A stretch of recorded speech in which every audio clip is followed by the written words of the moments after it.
The group that conquered a quarter of the planet is now in certain respects frightened.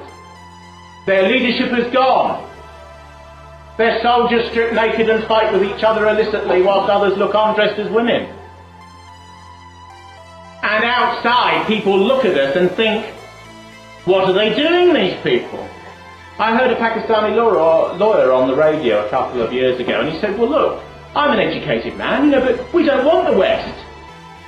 You turned against God, you're pro-homosexual, you've gone sex mad, all you care about is sport, your culture's gone down the drain, you don't marry anymore, you don't have any more children. I'm not racist, this is the chap on the radio, but look what you've done to yourselves. We don't want it for ours. And they're here. A significant proportion of immigrants have more conservative attitudes than our people.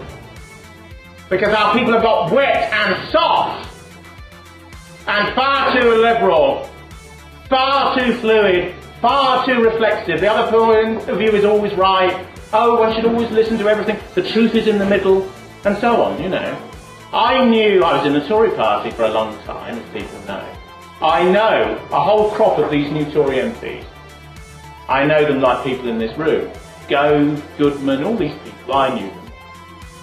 And you should hear what they said in private, as against what they're prepared to say in public. Gove said to me, Gove was an editor on the Times before he became an MP. He's not a totally unimportant person, Gove said to me, well, it's a disaster what's happened in this country, isn't it? But we can't say so, and we can't do anything. And I said, well, why can't we say so, Michael? And he's Scottish originally, he's from Edinburgh. And why can't we do anything? He said, well, it's un-British to do anything. I said, it's un-British to do anything. He said, oh yes, it'll cause trouble. It'll lead to conflict. I said, this country was based on conflict and conquered a quarter of the world. He said, but it's incorrect to say so. This bloke's a Tory MP. There's another chap called Paul Goodman who's become an MP. I was once at a dinner and Goodman was sat there. Goodman's a Jewish convert to Catholicism. He became a monk, but then he didn't like that. So he gave up and became a journalist, and now he's an MP. He wouldn't speak to me because somebody had told him I was a Nazi. So he wouldn't speak to me. I mean, it's a funny group though, because a funny individual, because a group of Tories once force-fed him pork when he converted to Catholicism. So these Tory students get up to all sorts, you wouldn't believe it. But he's an MP now, and so are many of them. He thought I was a quote-unquote Nazi or quote-unquote fascist because I was known to have been a circle of people in a group called Western Goals that invited Le Pen over in '91. But all of these people, and don't forget, these are right-wing people in inverted commas. Left-wing students in the 60s would brick in windows, would burn bits of university campuses, would riot with the police if these sorts of people had a meeting. I kid you not. When Tebbit had meetings at polytechnics in London and so on, there was absolute riots in the 1980s. I seem to remember when the Jewish Home Secretary, Leon Britton, had a Manchester meeting at the NUS headquarters on the Oxford Road in Manchester, that there was enormous violence and the GMP battened the students down the steps and all this sort of thing in the early days of Thatcherism. These were the people they hated.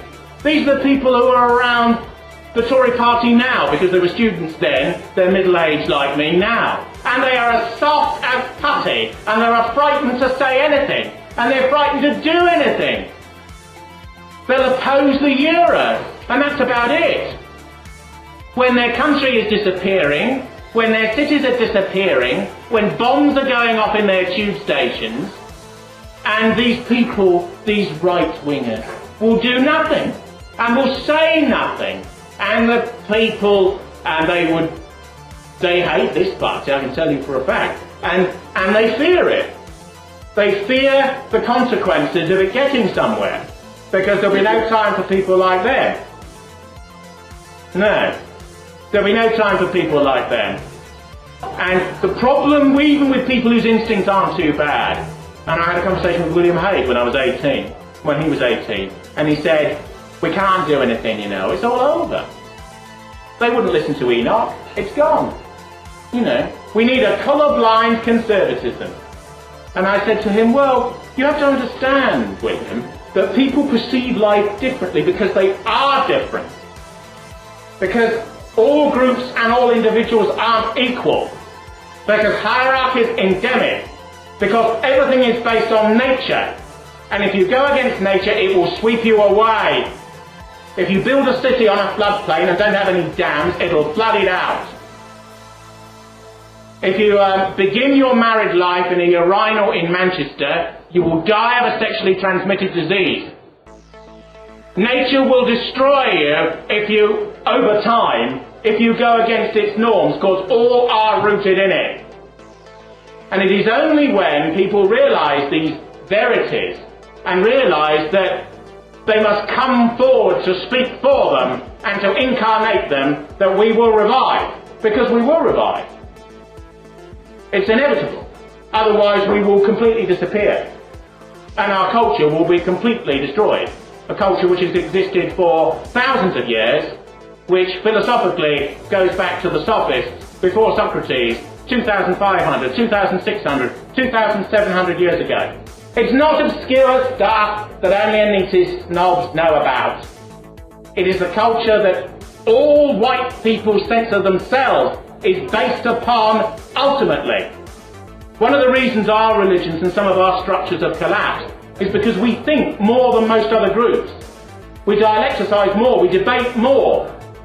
Most Muslims just kneel in the dust and accept what is given to them, but we won't do that. But what we have done as a civilization is we've made a crucial mistake. We've become confused. We've become undisciplined. We've become lax and liberal-minded because it's all so complicated once you open things up. When you begin to debate the meaning of life, what truth is, what justice is, what beauty is, what law is, what evil is, it's all so complicated. Christianity didn't prove to be completely factually accurate, so it's gone down the bin. And most of our people in some ways are the worst for the fact that it's gone. And it has gone. Look around you. I'm not a Christian, I never was. But there is a degree to which its collapse is a disaster for many of our people because it was a structure. And human beings need structure and order. And our people need a new elite. But it's only an elite which will come forward with vigour and with strength. Because now and around this time is the time. And the people who come forward now will become historical figures. Make no bones about it. And they will be understood as such by those around them. Most people fear people in this party. They're frightened to vote for it. I had a chap in a meeting once who said to me, will they find out if I vote for you? I said, who are they? They don't give a damn who you are and who you vote for. Vote who you want. Or for whomsoever you wish. Cowardice is endemic with people, but the people who are not cowards will live forever. Classics is no longer taught in any of our schools, except the most elite schools for the very rich. But there was a philosopher called Heraclitus, 2,500 years ago, who said that the cowardly die and phase out and fizzle out like a firework going out in the sand. But those with courage live forever, in the minds of other men and in posterity. And this party is, on the mainland anyway, the most courageous party in the country. It is. People may not think it, as others don't go on to go out in the rain and the dark to leaflet in half-ethnic estates and so on. But the establishment is always aware of this party. They're always thinking about it. That's why it's not been mentioned in the media since the bombings, except for the chairman's court case in Leeds. And that is deliberate, pretty much. Even though the media is chaotic and invasive and difficult, and I had to denotice the media to stop them mentioning that George Bush wanted to blow up Arab satellite television stations with cruise missiles, and Tony Blair talked him out of it. And I had to denotice that because the media is chaotic. But the media knows where its enemies are. And that's why the media devotes programmes to getting 17% of the vote in Dagenham. Because they're frightened. Because the liberal elite knows that their ideas are false and are untrue to nature. But what they doubt is whether a group or a party can come up that represents the instincts of white people and of indigenous people.